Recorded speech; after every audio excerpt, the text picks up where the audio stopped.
In today's video, I'm going to teach you how to turn off your sales taxes in QuickBooks. The process is pretty straightforward, and by following these steps, you'll be able to manage your QuickBooks settings more effectively, giving you greater control over your financial data. Let's dive right in. First, to get started, you'll want to navigate to QuickBooks.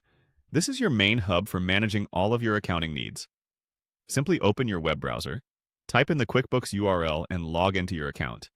This will take you directly to the QuickBooks homepage, where you can access all the features and settings you need. Once you're on the QuickBooks homepage, look for the Taxes option in the menu. Clicking on Taxes will direct you to a section specifically designed for managing all aspects related to taxes within your QuickBooks account. It's a dedicated space to handle things like sales tax, tax rates, and other important tax information that your business may need to record accurately. Next, you will want to click on the Sales Tax link.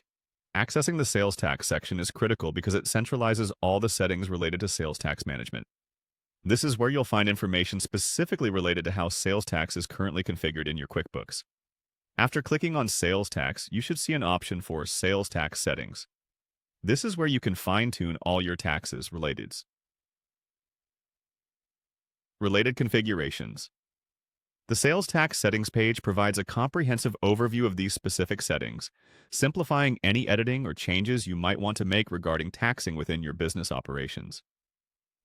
Finally, within the sales tax settings, you'll need to look for the option to turn off sales tax. Clicking this will deactivate your sales tax functionalities. Be sure to review the changes you've made to ensure they align with your current business needs. Turning off sales tax is a significant change and should be done with caution, especially to comply with any local tax regulations your business may be subject to. And there you have it. By following these steps, you've successfully turned off sales taxes in QuickBooks.